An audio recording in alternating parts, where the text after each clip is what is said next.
Go ahead and call this Board of Water Resources meeting to order. It is about 3:10 on Wednesday, March 20th, 2024, and we are meeting at the Dixie Convention Center in St. George, wrapping up a successful Board of Water Users conference. And I should probably give some kudos to our Vice Chair, Mike Davis, who is President of the Association, Water Users Association this year, and has probably ready to get through this meeting and move on to other things this week. And so we'll try to be as efficient as possible in our meeting. We just wrapped up what I thought was a very productive briefing meeting. And so for those who are just joining us, now, if you require additional information on any of the agenda items, there is some good discussion that took place in that briefing meeting, and all of the minutes will be posted, at the appropriate time. And then, of course, the recording of that meeting will be posted in the appropriate place. So let's just go ahead and start moving. Introductions. My name is Juliet Tennert. I chair the Board of Water Resources this year. I represent Salt Lake and Tooele. I will note that our colleague Spencer Jones is excused from this meeting, and Brian Steed is joining us online. We'll go through introductions. Mike Davis, Vice Chair of the Provo River Drainage. Kyle Stevens, Weber River Drainage. Charles Holmgren, Bear River Basin. Dana Van Horn, Upper Colorado. Blaine Ibsen, Severe River Drainage. Randy Crozier, Green River District.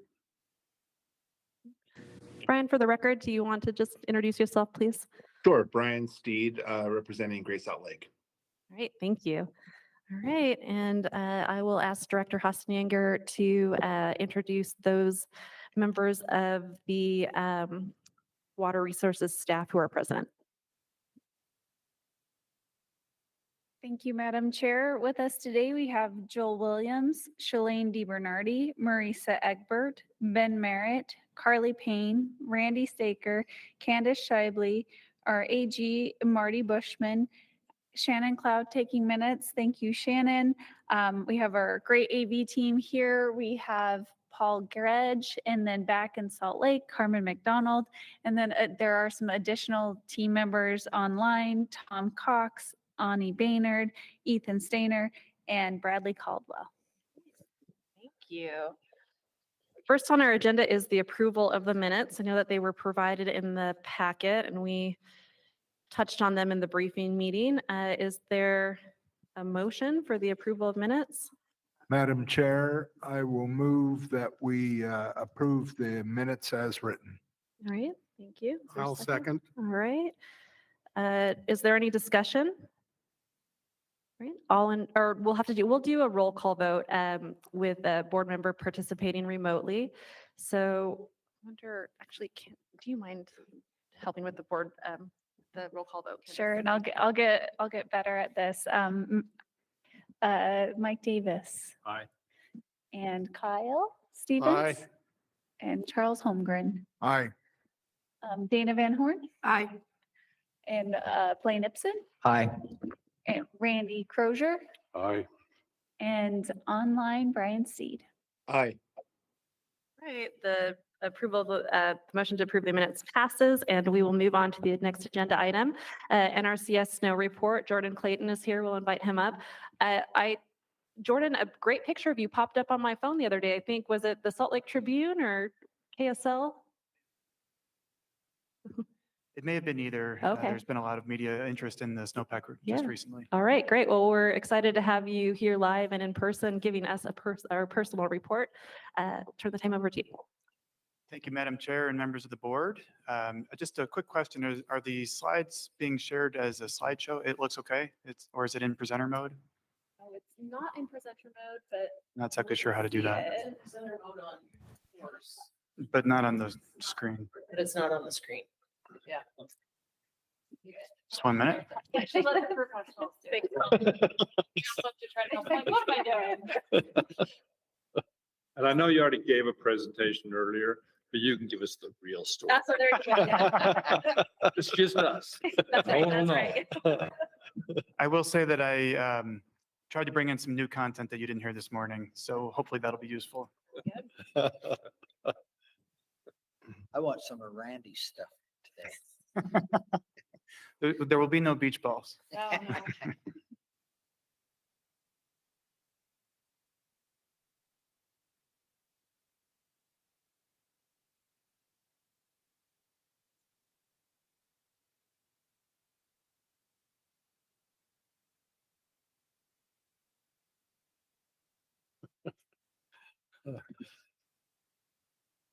How you doing in that coffin? Much better. The lights, the lights are not shining quite as bright. Your color's much better. You know, if the rest of you would speak up, I wouldn't have to. Thank you, Randy. Thank you for always speaking up.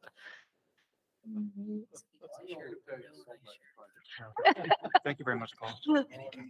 There we go. Okay. All right. All right. Thank you for your help. All right, let's jump into it since we're a little bit behind schedule here. This map you did see this morning, looking at the current snowpack conditions across the state. All that blue is refreshing to see, and it's become a familiar color the last couple of years, so that's nice. Of course, the blue colors signify above normal snowpack conditions in those basins, and we're looking at the major basins of Utah, obviously, as also dotted by the SNOTEL sites where we measure snowpack across the state, and those are also colored by percent normal. So with just one or two exceptions, we have normal or above normal conditions at every one of those SNOTEL sites across the state and every one of the major basins as well. I did not show this morning. We can break it down into sub-basins as well, and you can see there are obviously a couple places where we're closer to normal conditions when we zoom in just a little bit. But by and large, it's a very positive story. It was definitely boosted by the storms that came through southern Utah last week, because the northern portion of the state had been benefiting more this winter than the southern half of the state, and this last weekend storms helped even that out just a little bit. Statewide snow water equivalent, I did show this morning at 126% of normal, 17 inches of snow water equivalent. You can see how that compares with normal conditions, which would be the green line. Obviously, that's very positive. We're having another above normal snowpack year, which is excellent. Now, I did not show this morning. I know Candace has seen this slide. I did want to just mention this as a little bit of a cautionary tale. This is a graph that's now a few days old, so I did want to preface by saying that.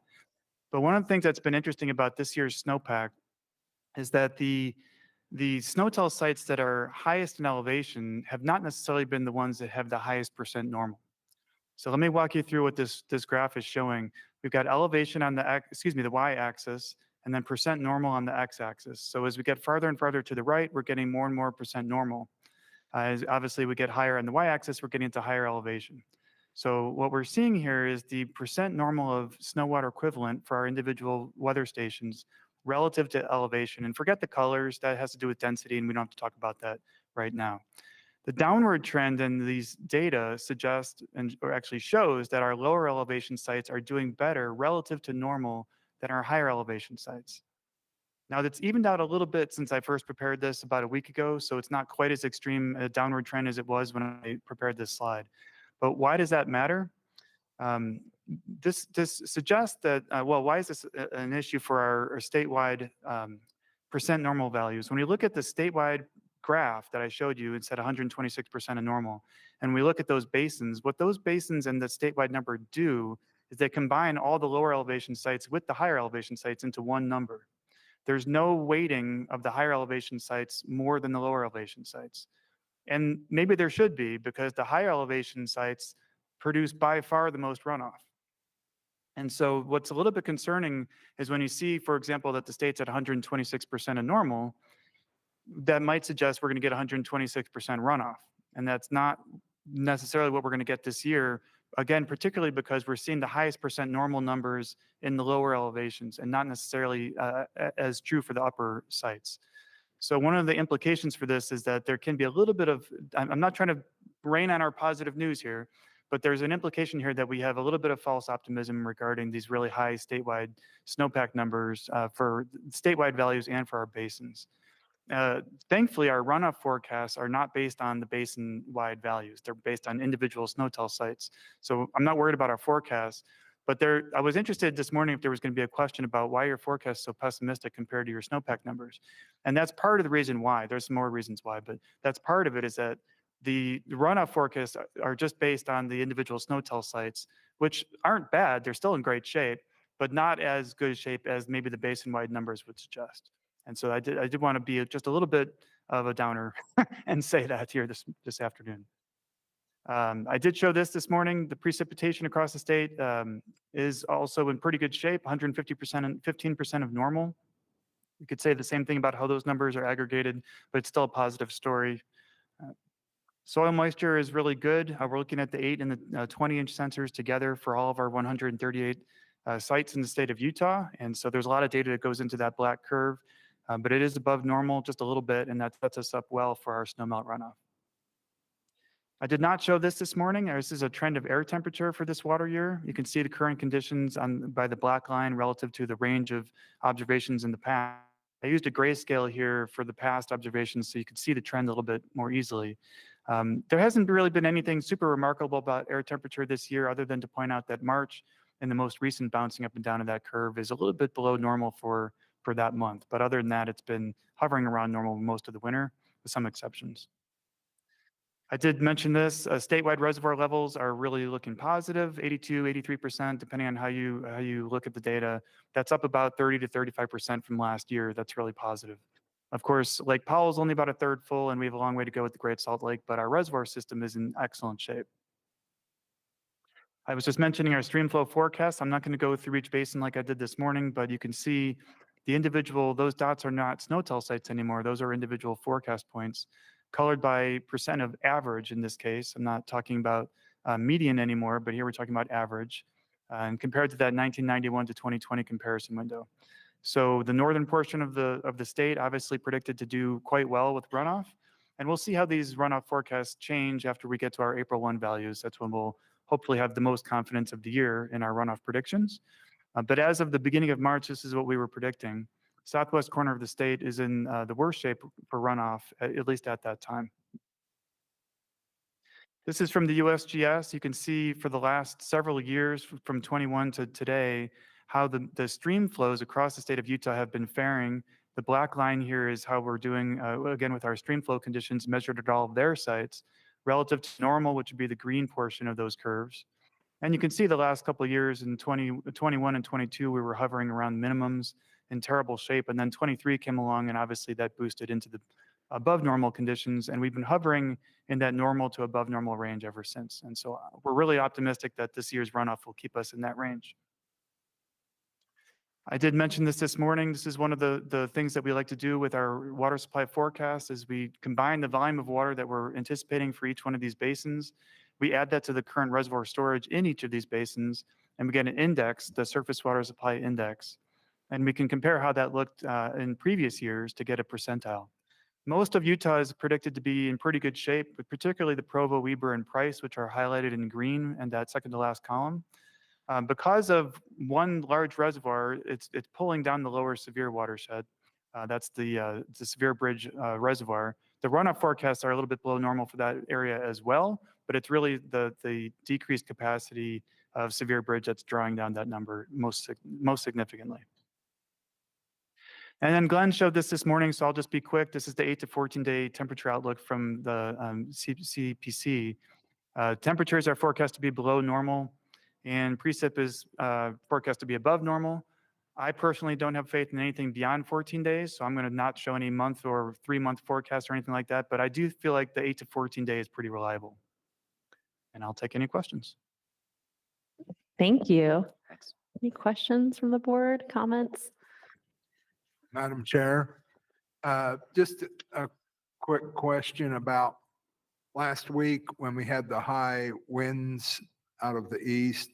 I was watching the Wellsville Mountains and I could see snow blowing off of them. Sublimation, did it impact us very negatively? It's an excellent question. We didn't see a lot of sublimation at our sites. That being said, one of the things we did see at least one of our sites, the snowpack clearly was removed from not sublimation, but wind scour. And that's something that creates a real challenge. If it's sublimation, we have to you look at that as a loss for that watershed. That water is no longer up there and it will not make it into reservoirs. When there's wind scour, we tend to try to assume that that water is still stored somewhere else in those headwaters in the form of snow. It just got moved around. And so those SNOTEL sites will tend to quality control the data and keep them at the level where they were, because what we're trying to have here is a representative number for how much water is actually stored in those locations. And if it's just moved 30 feet over, it's still there. If it's sublimated, it's not. And so trying to differentiate between those two is a little bit of an art, and we try our best to do that when we quality control the data. Okay, thank you. And in your distinction between high elevation and lower mid elevation, I've watched the Little Bear and like I was saying, Oxford Spring Yeah. are really doing well compared to Uintas or the Wyoming snowtells that the Bear depends on. Absolutely. And I should mention in your area, we are looking, and we're pretty far along in the permitting for our new SNOTEL site at the north end of Clarkston Mountain, right just barely south of the Idaho border, just like a few feet south of the Idaho border. Pretty far along in the permitting for that. I'm optimistic that we'll get that one in this summer, hopefully. Great, thank you. Any other questions or comments? Great, well, thanks as always for the great data, and Thank you. we'll see you soon. Thank you very much. Thanks for sticking around. Yeah, we appreciate it. Okay, let's go ahead and move on to our projects. I will note that we take electronic public comment until I think 5 p.m. The day before our meeting, and I have validated, I'm looking at Randy, just about confirm again that we have received no electronic public comment on the agenda items. Right, thank you. So let's start out with the one feasibility report on the agenda. That is RE 480 West Cache Irrigation Company. Joining us in person, we have Stephen Wood. We appreciate you being here, Mr. Wood. And online, we believe we have Ryan Merrill. Let me check. Okay. Yeah, Maybe not. I don't see him. on there's the- a 435 number. It might be Ryan. Is it on the contact list?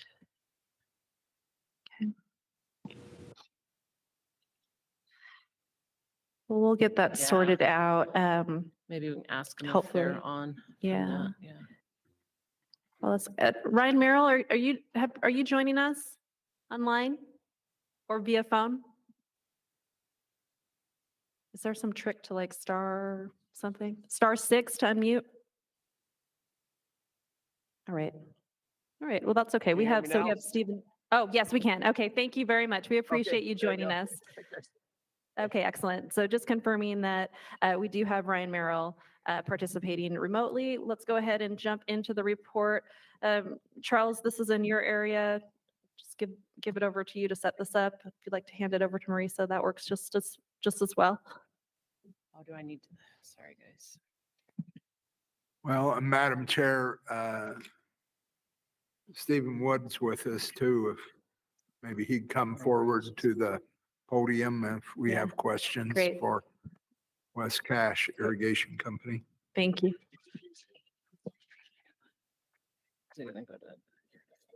Sorry. Hi, how you doing? I think our technology is ready to be done with the meeting. We'll make it. There we go. Or just wants more capable brain waves to do it today. So. Oh. I can't look at it from there. Shoot.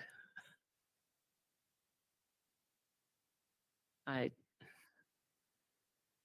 sorry, you guys. Paul, you're probably gonna have to help me. I would say that we can see it somewhat sufficiently. It's small, but I was promised very Yeah. interesting pictures, so we would There we like to go. see it as large as possible. I'm trying to find where I can manipulate it. That's where I'm struggling right this second. Okay. There we go. Sorry, I thought I moved it and it didn't move. So this is for West Cache Irrigation Company. They gave us a call about the landslide, large landslide. There were a couple other smaller ones, as you can see on this map, the one in yellow, and that this had happened. They really even weren't sure exactly when it happened as far as timing. And just kind of zoom in here a little bit. And let me just show you. And Steve, I don't know if you can explain, is that the small one or the big one? Sorry, this is Steve Wood. I'm the company engineer. That is the large one, and you can see the access road going from the top left of the picture to the bottom right. The hillside that mobilized was the top right side of the picture. It's actually outside of the picture. What you're looking at is the debris field of the landslide, which covers about 13 acres of ground. The area is buried between 10 to 15 feet of soil in that area. The hillside just completely destabilized. It was completely saturated with some snowfall. 2 snowfall events occurred earlier in the year that completely melted. And then we had a 3-inch to 4-inch rainstorm that occurred, and the whole hillside decided to come down on top of us. That is another image of it. We did get some drone imagery of it. So the canal alignment did not shift during the impact, but it was completely buried. I'm not sure. Do you know what that is? So that's just on the ground, standing on the slide, looking up toward the headworks. You can see the snow in the ditch as you're going up toward the top of the picture. So that's just standing on top of the mound of the buried. The canal is probably about 18 to 20 feet below your picture right there. This is one of the minor slides. You can see historically they've had a lot of slide issues in this area. You can see how the road gets wider. Over time, we've had to unbury this section. So this side is just a continual slide issue. So we have high elevation faults. So what that is we've got high soils on steep slopes that are unstable. The big slide that happened was actually a stable slope, and it was mobilized with liquid rather than gravity. So there's 2 different categories of landslide there. You've got one that's a liquid landslide, and one is just a gravity landslide being pulled back down because of steep slopes. The first one was not a steep slope. It was a liquefaction issue. This one is a steep slope issue. And then again, this is another shot of that secondary smaller slide. That again is a steep slope issue. And this is the third area. Last year, this one came down. We call this one Billy Goat Mountain. It comes down probably once a year. Last year, it came down, and again, you can see the widening of the road significantly to up to 5 times as wide the road needs to be just to remove the debris and get it out of the area. This is a steep slope stability concern.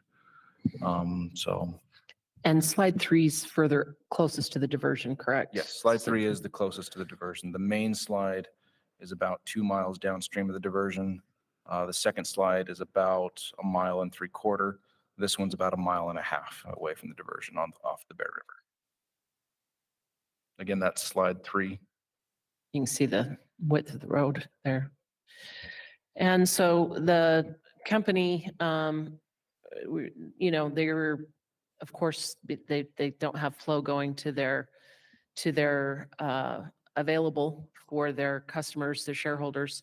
And in trying to figure out what to do, they said, we're going to focus right now on the excavation portion. And so they gave us a cost estimate of about $500,000 with the board participating in 85%. And Steve, we talked about it in the briefing meeting that perhaps if they do want to put a pipe in or that we could do that on a separate application with a separate project for that. Yeah. But focus on this. And so staff recommends the board authorize 85% of the project cost up to $425,000, and that the project be purchased at 0% interest over 20 years with annual payments of approximately $21,300.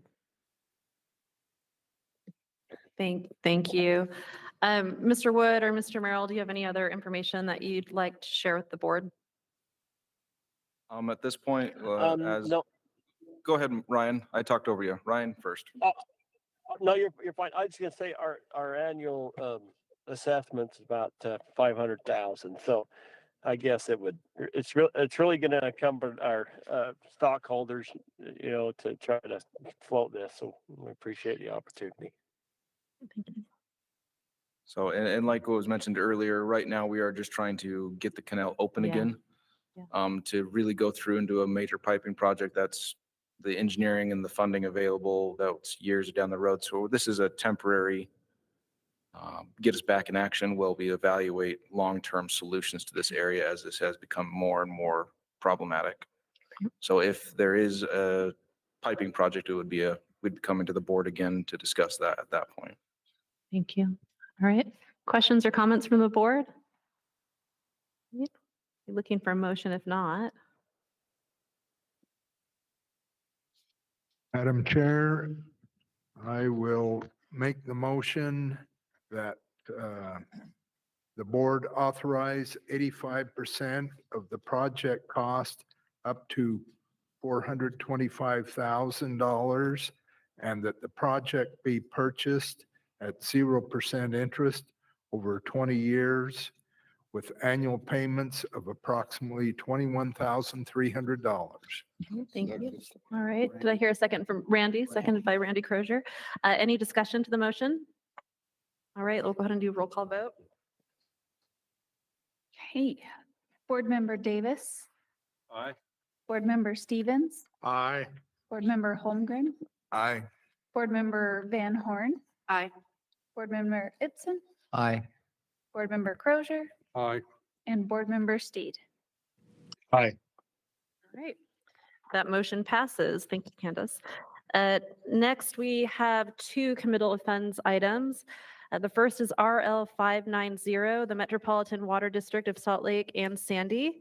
And thank you very much. And Ben will be doing the presentation on this one. We have here Wayne Windsor representing the district, as well as online Annalie Munsey and Jonathan Ward. Annalie Munsey, who's the general manager, and then Jonathan Ward from Zions. Good afternoon, Madam Chair, members of the board. I'll be filling in for Bradley Caldwell once again on this project. And I'll essentially repeat what I said earlier. The purpose of this project is to purchase and install about 2.5 miles of seismic resilient steel pipeline that is 60 to 72 inches in diameter, about 2,400 feet of 54-inch HDPE pipe, and improvements at the site of Little Cottonwood Water Treatment Plant. This is a phased project, and the applicant received bids for phase one of the project, and the lowest bid came in about $13.5 million above the engineer's estimate. So the total estimated project cost has increased from approximately $50 million to approximately $68 million. However, the board's funding amount remains as authorized, and the repayment terms will not change. So staff recommends that the board commit funds to participate in an interest rate buy down with Metropolitan Water District of Salt Lake and Sandy to buy the market rate down to a net effective interest rate of about 3%. The $22 million bonded net indebtedness to the board will be returned at 1% over 25 years with annual payments of approximately $885,000 for the first 20 years and approximately $1,991,000 the last 5 years, and that includes reserves. And before I conclude staff's report, is Bradley online? If Bradley's online, I'd like to ask if he has anything to add to that, since it's his project. No, that sounds perfect. Thank you. All right, thank you, Ben. Thank you, Bradley. Does the applicant have any additional information to share with the board? Thank you, Board Chair. Wayne Windsor. First off, we're grateful that you're considering helping us out on this buy down. So we thank you for this opportunity. A couple of clarifications. With the bid opening, the contractor selected steel pipe over HDPE pipe. So that's just one clarification on that aspect of the project. We were surprised with the bids that came in, but we want to assure you that we will be finishing this project We do plan to get another bond in another year, but we have two other phases of the project. We have yet to finish design. And when we have a better understanding of what those costs will be, we'll have a better understanding what the second bond will be in 2025, 2026 to finish the project. But we want to assure you that we will complete the project in the time in which we've committed to do so. All right, thank you. We'll go to questions and comments from the board and go to Brian Steed. And thanks. I apologize. I missed the briefing on this. Question for you. I know that there's been some money appropriated from the state towards similar projects. Are you also receiving money from the state on this project? On this project, no, sir. Okay, got it. Thanks. Thank you. Any other questions or comments from the board? Madam Chair, just a brief comment. In Monday's water law conference, I noticed, I believe that the Metropolitan Water District is having some issues with maintaining their easements and lawsuits involved with those kind of things. Are you going to be able to complete the action you have on this project, irrespective of that issue? I appreciate the question there. Yes, we believe we'll be able to complete the project. Two separate issues. One's an existing easement for the Salt Lake Aqueduct and some of the interpretations of what rights we have on a deeded easement. These are going to be more tightly written easements that tighten up that aspect, so we feel like we can forego those problems on this easement. Great, thank you. Any other questions or comments? Looking for a motion if none. Madam Chair, if I might, I recommend that the board commit funds to participate in an interest rate buy down with Metropolitan Water District, Salt Lake and Sandy to buy the market rate down to a net effective interest rate of about 3%. The $22 million bonded indebtedness to the board will be returned at 1% interest over 25 years with annual payments of approximately $885,000 for the first 20 years and approximately $1,991,000 the last 5 years, includes reserves. Yep. Thank you. Is there a second? Madam Chair, this is Kyle. I will second that motion with the one change in word, rather than using recommend, is motion that the board Great. commit All the funds. All right, thank you for that clarification. Is there any further discussion to that motion to commit the funds? Great, do roll call vote. Board Member Davis, Yes. Board Member Stevens, Yes. Board Member Holmgren, Yes. Board Member Van Horn, Yes. Board Member Ibsen, Yes. Board Member Crozier, Aye. and Board Member Steed. Yes. Great, thank you. Chair moves that, or rules that that motion passes, and we will move to the next committal of funds item, RM 110. That is in Syracuse City. And I believe that Ben will be presenting this one as well.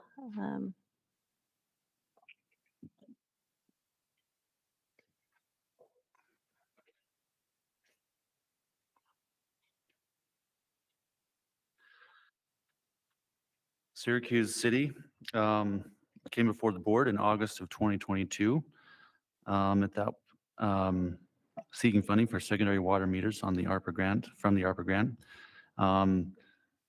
At that time, the board committed $10 million to their project. And because at that time, the cap was set at $10 million, the total funding contribution to their project was below the 70% amount that we've been giving to the secondary metering projects. At a later application period in October 2023, Syracuse City came before the board again and received an additional $1,479,000 for the same project. And at that time, the board authorized 25.5% of the project cost up to $4,182,000 as a loan. And at this time, the applicant is ready for committal of funds on this project. The staff recommends that the board commit 25.5% of the project cost up to $4,182,000 and that the bonded indebtedness be returned at 1% interest over 15 years with annual payments of approximately $324,000. I believe Ani is online, so I'd like to invite her to comment if she would like to. No, Ben, thank you. Okay, that's staff's report. All right, thank you, Ani and Ben. I understand that Stephen Marshall and Robert Whiteley are online representing the city. Do you gentlemen have any comment for the board? I just want to express appreciation to the board for helping us. We are very excited to go forward with this project. Great. Thank you. Any comments or questions from the board on this item? Great. You're looking for a motion then?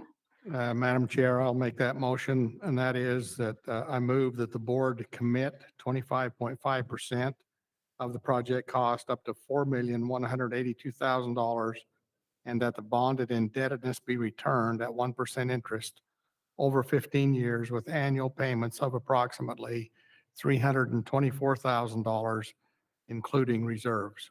Thank you. Is there a second? I'll All second that right. motion. All right, seconded by Mike Davis. Go ahead and do a roll, or any discussion. Thank you. We'll do a roll call vote.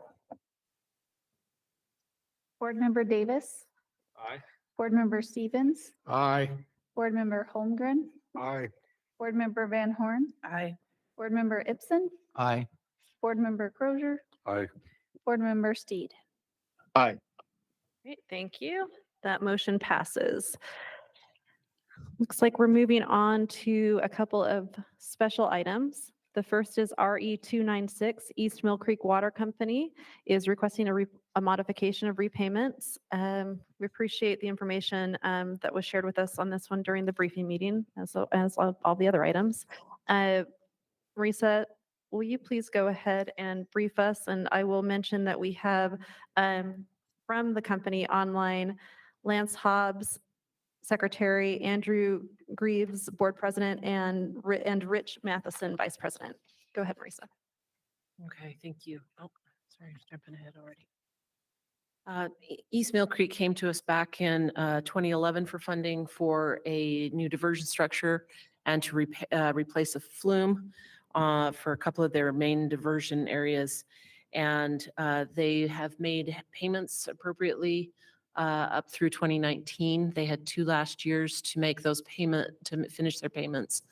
And we learned from the Division of Finance that the last 2 payments had not been paid just recently, and found that out when we reached out to them. They had thought the payments were done, found that they'd had a whole new change of officers, and the previous secretary actually had moved away, at least for a couple of years, and they weren't aware that there were still payments to be made. And so they have made, once they knew that, the balance was over $24,000. They made a payment of $8,000 plus in change to bring it to an even $16,000. So that has already been reflected at the Division of Finance that went through. And they asked for the board to give them 2 more years to finish off the repayment. And so staff recommends the board amend the agreement to state that the remaining balance of $16,000 be repaid without interest in 2 annual payments of $8,000. That's staff's report. Thank you, Marisa. Does the company have any comment that they would like to share with the board?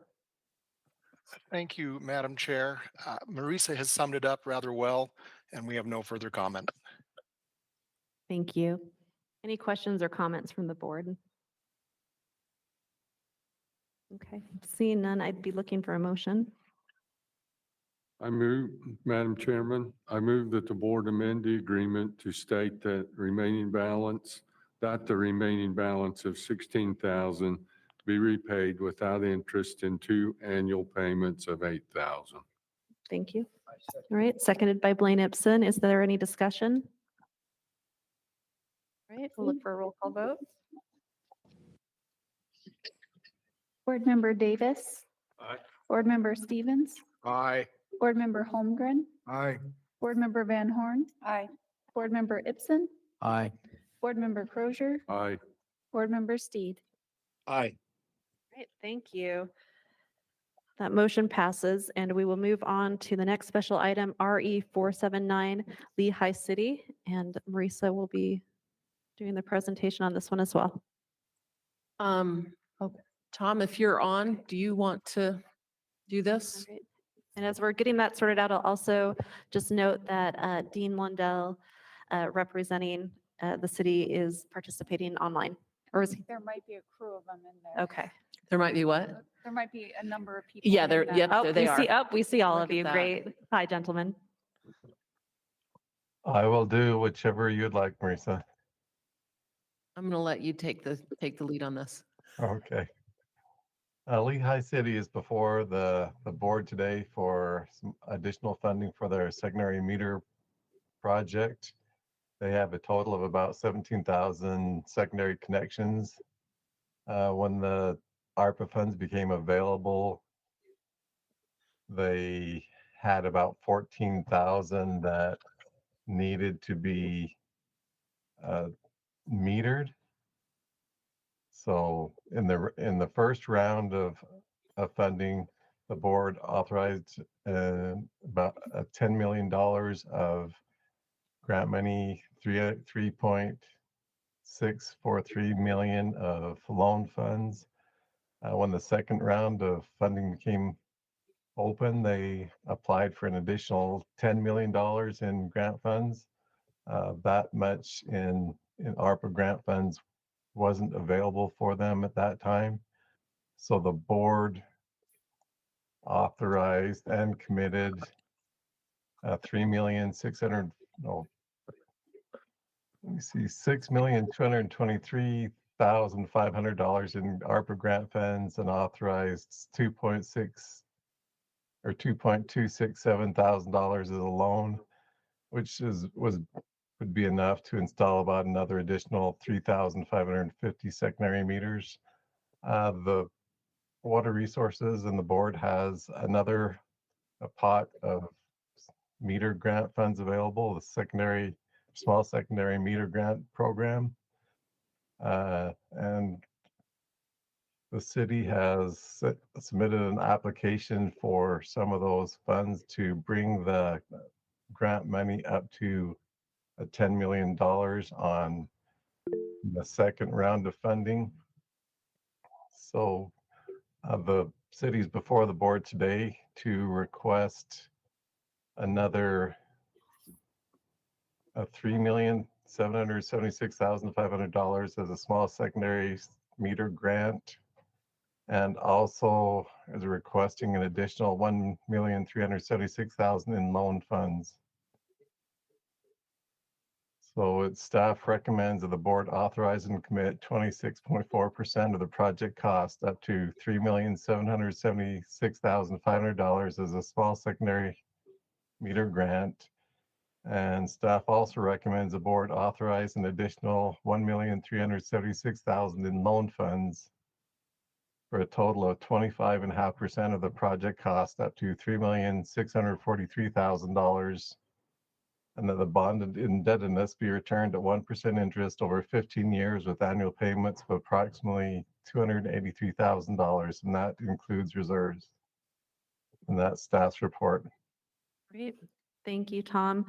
So we'll go to the city now. I understand that in the room participating online is Mayor Mark Johnson, Dave Norman, the Public Works Director, Justin Monson, Meter Supervisor, and as I mentioned before, Dean Lundell, Finance Director. Does the city have any comment that they'd like to share with the board? I'll just comment quickly and then the mayor will probably have something to say. We're just grateful for this consideration. We're making a lot of good progress on our project. We're really ahead of schedule. It's going to be a long and it's a big project for us to do, but so far so good. We're at schedule. We're spending the money and we really appreciate the board's consideration. Yeah, I'll just echo Dean's comments. The size of our city and the rapid growth, it'd be impossible to take care of metering everybody without these funds. So we appreciate it very much. Thank you. Marisa? Madam Chair, if I could just explain, I know we talked about this in the briefing meeting, but for the board meeting, I'd just like to explain the small system grant. Oh, thank you. It is separate from ARPA grants. The ARPA is the federal money that came through the state and is at 70% cost share initially. The small system secondary meter grant, we already had in place. It's through state funds. We get $2 million every fiscal year, and it lapses if it's not used. It is at 50-50 cost share. We've had a couple other projects that have done both ARPA and the small secondary system funding for various reasons. And I'd actually like to thank Lehi City. We brought this to them and said, we have a lot of money left over in the small system secondary grant funds because we've been doling out $250 million for the secondary meters through the ARPA. And so Tom actually worked with them and asked them if they scrambled and got an application to us.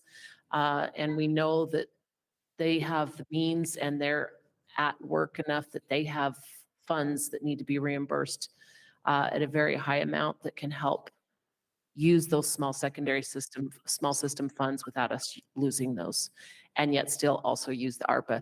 And also clarification, the small system secondary meter grant funds are for cities, towns, and I think you called it metro townships, or small systems of 5,000 or less connections. So the cities, townships, they don't have to have 5,000 or less connections. It's just the irrigation companies. So that is why Lehi City is able to do this despite having a lot more than 5,000 connections. So. Great. Thank you for that clarification and putting that on the record, and echo Marissa's appreciation to Lehi City for, putting in the extra work to be able to deploy these important funds. Are there any questions or comments of the board? Be looking for a motion if not. Madam Chair, this will be two motions. Yes, okay, thank you. separate. We'll take them I'll do separately. The first one. Okay. This will be item RE 479. I move the board authorize and commit 26.4% of the project cost up to $3,776,500 as a small system secondary meter grant. Thank you. Is there a second? Madam Chair, I'll second that. This is Kyle. Thank you. Any discussion? The roll call vote? Board Member Davis, Aye. Board Member Stevens, Aye. Board Member Holmgren, Aye. Board Member Van Horn, Aye. Board Member Ibsen, Aye. Board Member Crozier, Aye. and Board Member Steed. Aye. Great, thank you. That motion passes. Next on the agenda is, I'm sorry, look at me, just trying to get through. Let's go with that second motion for RM 074. Madam Chair, thank you. This will be for item RM 074. I move the board authorize an additional $1,376,000 in loan funds for a total of 25.5% of the project cost up to $3,643,000, and that the bonded indebtedness be returned at 1% interest over 15 years with annual payments of approximately $283,000, which includes reserves. Second. Yep. Second by Randy Crozier. Any discussion? All right, let's go for a roll call vote. Board Member Davis, Aye. Board Member Stevens, Aye. Board Member Holmgren, Aye. Board Member Van Horn, Aye. Board Member Ibsen, Aye. Board Member Crozier, Aye. and Board Member Steve. Aye. Great. Thank you. That motion passes. Next, we will move on to the new applications portion of our agenda. And I will note that we have a new application, item RE 481, the Peterson Pipeline Association.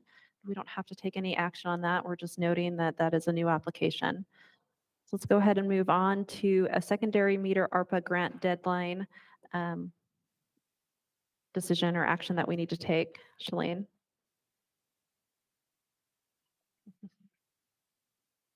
I told Marisa she can stay here. She'll be up next. I'll be quick. So as you'll recall, last year, we asked you if you wanted to set a deadline. $250 million needs to be contracted by the end of this year. The board is anxious to commit and contract and spend their entire allocation. So the board had set a deadline of January 1st of 2024 for applicants to decide whether they were going to use or refuse or modify those grants. And then the legislature decided to mess with the law again. And staff decided we couldn't really enforce that deadline while there were still things up in the air. And there were changes being suggested at Capitol Hill. So we waited, and now things are settled, and the law has changed, and there are more exemptions. And we want to ensure that those funds that are available get used and that people make their decision. So we're asking you to set another deadline. And staff recommends that the board set a deadline of May 17th, 2024 for applicants to formally accept, reject, or request a modification to their existing grant. Thank you. Are there any questions or discussion? We're going to be looking for a motion to approve that new deadline then. Madam Chair, this is Kyle. I'll make that motion. And that is that a move that the board set a deadline of May 17th, 2024 for applications to formally accept, reject, or request a modification to their existing grant. Thank you. Is there a second? I'll All right. second. Seconded by Brian Steed. Any discussion? Do a roll call vote. Board Member Davis. Aye. Board Member Stevens. Aye. Board Member Holmgren. Aye. Board Member Van Horn. Aye. Board Member Ibsen. Aye. Board Member Crozier. Aye. And Board Member Steed. Aye. Thank you. All right, thank you. That motion passes.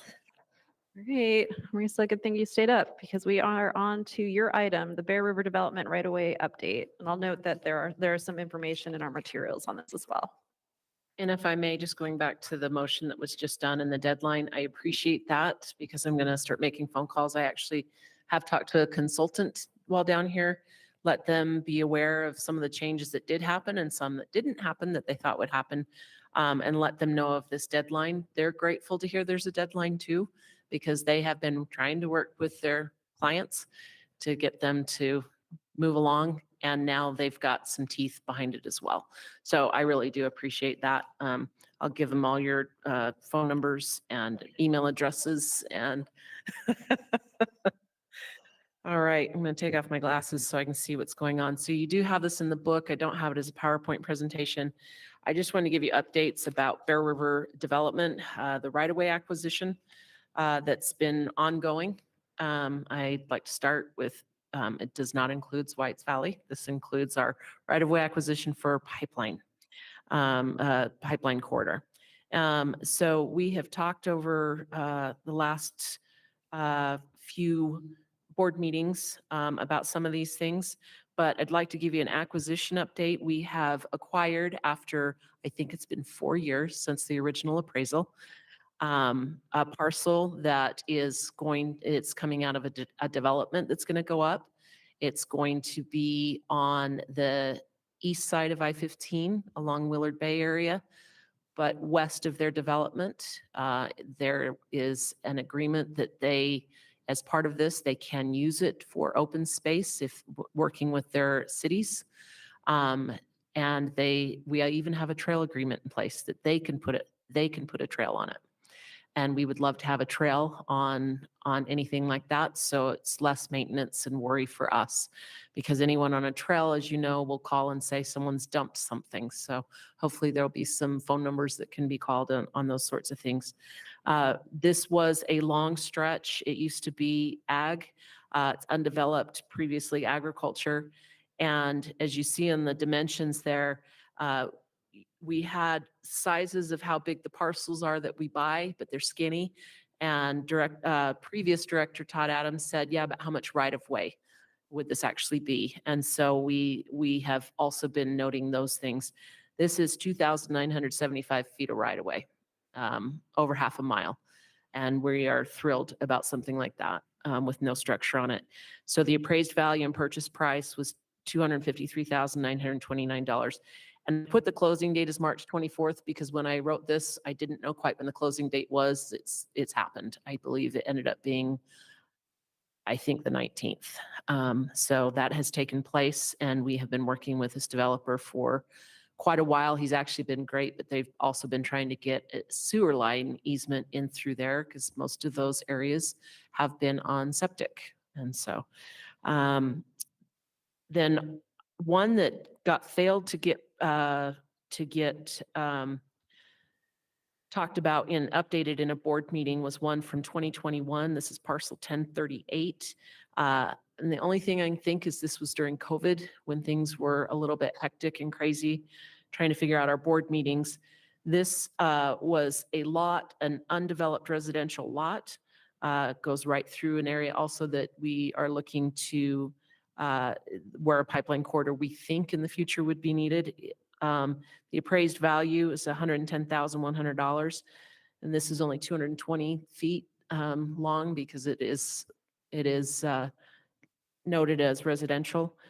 This is a parcel that we are going to be doing some working possibly with some of the neighbors in refiguring it a little bit. So we don't have the entire lot. We have the strip of it, and also working with the flood control authority up there to have them possibly use it as a drainage basin for them on the front side of the property. So that's something we've been working on, but that was back in 2021. I apologize that did not get reported. I wanted to make sure it did. And then we've got housing updates on the 3 homes that the state actually still owns 4 homes. One of them, the Division of Parks, has staff living in them. And that is actually a property that also goes across from Willard Bay that we believe would be a critical area to have this pipeline corridor when needed. And so these 3, though, are in an area south of Willard Bay on the east side of I-15 that at the time back then thought, oh, this might work because we were working with UTA on their right of way. But our main corridor wanted to go on the west side of I-15 where there was no development. And so these houses were purchased at the time. They are not part of an area that we feel like that we need anymore. We have talked with Parks. They do not have the funding available to purchase these homes. So parcel 1019 is the largest home, and we are going to be getting that on the market this week and get that sold. Parcel 1020 is right next door to it, and there have been some initial discussions of possibly getting it purchased, but there's not a commitment right now. And so that's something I'm going to let Candace make a final decision on that. And then parcel 1016 is a home that unfortunately has had to have remediation work on black mold. It got into the structure. And so the remediation took about $40,000, but there are now structural repairs, and to completely feel comfortable that any mold remaining in that area where the structure's been compromised, there needs to be some more work. And minimum, we're looking at probably another $25,000. But then fixing up what we need to then sell it as is on the market. There are a lot of upgrades this house is going to need that we were not aware of. And so we want to get it to at least structural situation and no mold to then sell it as is on the market. So that's I don't know if you have any questions about any of those. On the one you just mentioned. Yeah. And I know you have it noted here, but just so I understand, is the appraisal price taking into account? I know it says prior to remediation. This is prior to the remediation work because we Okay. didn't know how bad it was until. Oh, that was before that's what I was trying to understand. So that's basically the 44 presumes that remediation work actually happens. I'm just trying to- That I'm was trying to get a- presuming that they didn't didn't need know how any. bad it was. Okay. And no one did. I felt awful when they started pulling down the walls, the drywall. The contractor assured me and the remediation company assured me that this couldn't have been caught until they pulled off the drywall. So I'm glad we got the drywall off and found out. So we're not dealing with a house either putting park staff in there or selling it on the market with mold without knowledge. And so I'm grateful for that. So that's the current appraisal. We haven't gone any further until we get the final repairs done, and then we'll have to do an appraisal again. Go ahead, Candace. Madam Chair, I just wanted to mention, because we've had discussions with the board about these homes. We had been in discussions with Parks to see if they wanted to purchase them. They've come back to us and said that they don't anticipate that they are going to have the ability to buy them. They would be happy to continue to pretty much lease them for free minus, the maintenance and repairs of them. But based on our conversations, in these houses not being in an area that we anticipate will need, we would think to sell them unless the board has different direction. Thank you. I know we've got a couple of other items here, but maybe on that point that Candace just made, are there any questions or comments? I know that we've kind of been in ongoing discussions about this. Right, Marisa. Okay, and there's just some more information there. I just want to make you aware that other costs that we've been having to pay, not just buying a house, you have to take care of it. There's been utilities. Randy has been, bless his heart, dealing with all those fun utilities and different cities and different, closing costs, consultants, appraisals, repairs and cleanup, including yard work, a sprinkler system needed to be fixed, a broken window. And as of not this last storm, but the one before that, now a broken fence panel and post. And so some things like that, and it just kind of ticks up a little bit. Then separately, Bowen Collins, we came to you and let you know as part of the $5 million that was originally committed for right-of-way acquisition. Bowen Collins knew they couldn't foresee all the way ahead of what would need to be done for just the surveying and the engineering to get things ready for right-of-way acquisition. So we asked them, give us your best estimate for a year's worth of work. And so they have finished up a lot of that work, or they finished up that work and they are low on funds. So we are going to do an amendment for another $500,000 for them to continue that work. It's always kind of a work in progress. You see where you can go and then go from there. So we will be doing that. And then just letting you know the rule, we talked about having a rule and a policy. The rule regarding, and what it came down to was working with AG's office, that there will be a rule regarding acquisition and disposal of real property interest for the division. Talking about establishing the division may determine fair market value of real property from a broker price, opinion, a market analysis, or an appraisal. Identifies specific situations where these methods would not be required to establish the value. Provides that the division considers factors other than monetary value in acquiring or disposing of property. And the division shall document these factors considered and the rationale for the purchase and sale. This rule will be published. Hopefully it was published a few days ago. 30-day comment period. And then I think there's another 7 days after that. So unless there's a public hearing that is needed, depending on comments, this rule will take effect on April 15th. And this was part of our concern, is if we were selling this to another state agency rather than on the market. I've got the total committed is 5 million. The total spent to date is 3.79 million. I don't know that that's exact right now. Because we just sold one home, and I don't think that was on here, is included in this. And I don't think it includes the remediation work. But as soon as we sell those homes, I'd like to see that 3.7 million go down. So I'm working with our accountant to make sure that it's credited back for that. And that's my report. Great. Thank you. Any questions or comments from the board on this item?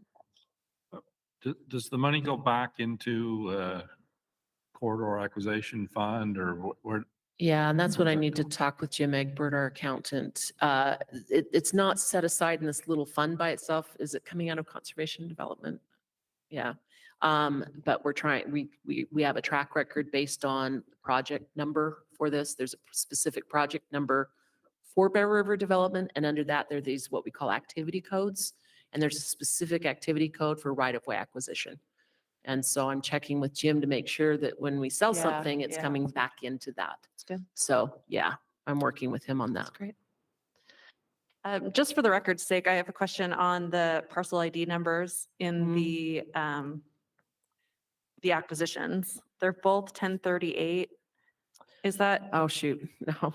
Okay. I well, probably we did ha- a copy and paste. Okay. And, yeah. There, it worked. Okay. Well, I mean, there's differentiation in the tax IDs. I just for the You record's know how many sake. times well, I've gone through this board folder to look for mistakes and found them, One other tiny ones. one. But thank you Um, for catching that. Yeah, just So, for the record. And then I would yeah. just say, I think that, I mean, it's in your best interest, just in your best interest of sanity, to dispose of these properties as soon as possible. It worries me kind of from a board's perspective or board member's perspective, when I look at all the things that our staff is working on in terms of pushing forward, like conservation and development and, administering grants and loans, and the fact that you all become landlords as well is just concerning about, where your brain power is best spent. So, And that's hopefully- something we're going to have to kind of look at and Yeah. see how we really go from here, because we are concerned about preserving corridor for a potential pipeline, whether it's even 30 years. Yeah. Because we don't want to buy houses. Yeah, exactly. We don't want we don't want houses to go down. We would prefer to get, and that's where I was so excited about this acquisition great. of over half a mile. It's great. For a really good, for a lot less than the houses Yeah. cost, Yeah. and those sorts of things. And where they can put a trail on it and make their development happy and make, their city requirements for green Yeah. space, open space, we're great. grateful for that. So. It's fantastic. All right, thank you. All right, if we don't have any other questions or comments from the board on this item, we'll go ahead and move on to an update on landscape incentives and the landscape water savings estimator. Welcome, Candace Schaible. We're excited to hear about this item. Oh, we just touched the button. Go ahead and hit the button there. Do I hold it while? Perfect, that's great. Just once and you're good. You're Cool. good to go. I'm just going to share my screen here. Oh.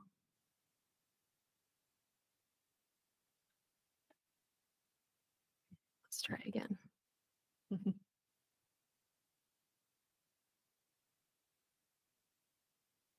Candace, you're in great company today, and a little bit of difficulty getting the slides going.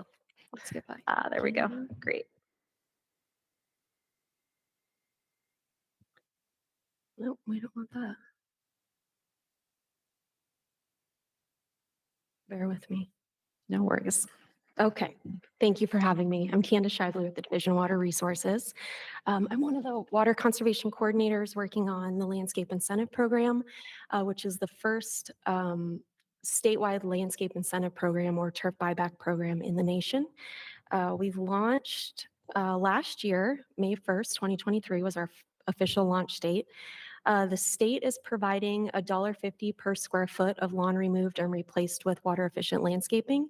And the water districts, the big four water districts, are coming in and matching that funding. And so we're meeting them in the middle. So whatever they're putting towards the program, we're also putting towards the program. And then in our service areas, we're paying $1.50 per square foot of lawn removed. So depending on where people live, they can get up to $3 a square foot for participating in the program.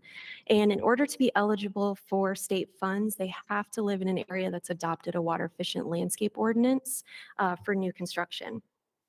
So the goal of this program is not to eliminate lawn in Utah, but rather just encourage its use in intentional spaces.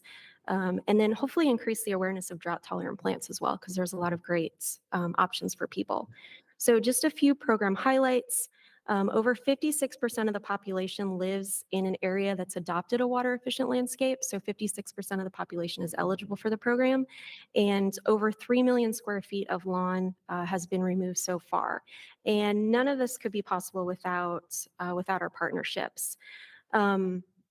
We work with a lot of amazing people. And as we got rolling on this program and started getting estimates for water savings back from the districts, we noticed that everybody was kind of calculating water savings just a little bit differently.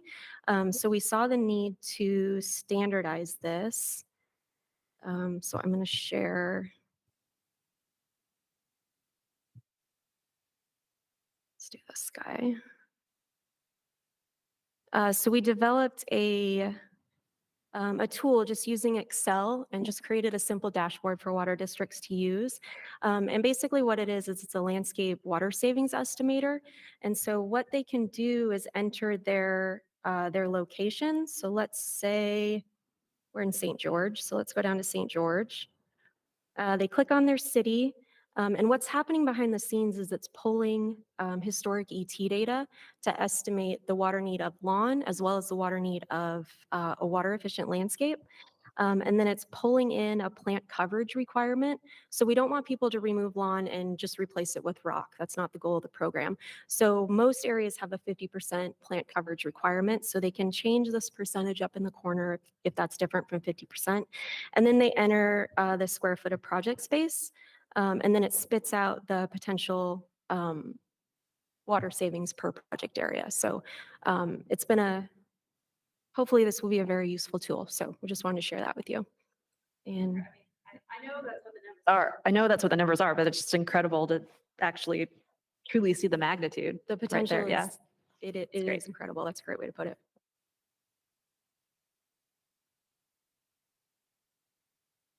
That's all I have. Thank you guys for your time. Great, thank you. Are there any questions or comments? Well, we'll look forward to maybe playing with this little tool ourselves, or I will at least. Yeah, I'm I happy to heard share. Excel dashboard and got quite excited. I love Excel dashboards. Thank you guys so much. Thanks, Candace. All right, we saved the best for last. We'll turn the time over to Director Hasenyager for her report. Great. Thank you, Madam Chair. Board members, I know you've had a long day. My board report should only take 40 minutes or so. Just kidding. What? You're gonna leave? Okay. I'll get cracking then. We had a little bit of discussion about the legislative session. One thing that I wanted to mention, a lot of what happened this session was definitely more policy related, policy changes. The one thing in the last few years that we've seen is more appropriations coming. And we did see some appropriations. It wasn't the hundreds of millions that we've been used to the last couple of years, but just wanted to, highlight a few of them. We received some one-time funds of roughly $32 million and then ongoing of about 10 million or almost $12 million. Those are all one-time funds for last fiscal year and this fiscal year and very little ongoing funds. We actually had a slight reduction in our interstate streams program. We were able to get back some additional staffing for our state water plan, but still slightly under where we had started for our ongoing funds. But just to highlight, we received a one-time appropriation for Cove East Fork Virgin River Watershed Project. So this is a reservoir site that has been being worked on in the Cove area on the Kane County side. There's also one-time funds received for an Ogden Canyon water line replacement. There were some one-time funds for cloud seeding grants. And this was really more of a transfer to allow us to accept some other grant funds coming from the USBR. We received funding for transparent water billing. You guys have heard a number of reports on that. So we received some additional funds for that. Also our Growing Water Smart workshops. And then I'm trying to think what that stands for, WSC. I'm not remembering right off, but just 100,000 for that. Oh, watershed councils. Thank you. I was like, what is that? Okay. And then we also received some one-time funding for West Beaver and Cedar Valley's water study. So I have talked to both Central Iron County Water Conservancy District and some folks from Beaver County about setting up a meeting to discuss that study. And then there was also some one-time funding of $22 million about that had been funds that GOEO had last year for water projects that they didn't allocate all of it. And so the legislature turned it over to us to distribute. So we will work with Director Ferry and set up rules regarding that. There was also 2.5 million that was appropriated to the Water Infrastructure Fund that was created as part of HB 280, which we can use to help do some of the studies and the staffing needs. It's kind of seed money for that fund, but it is one time.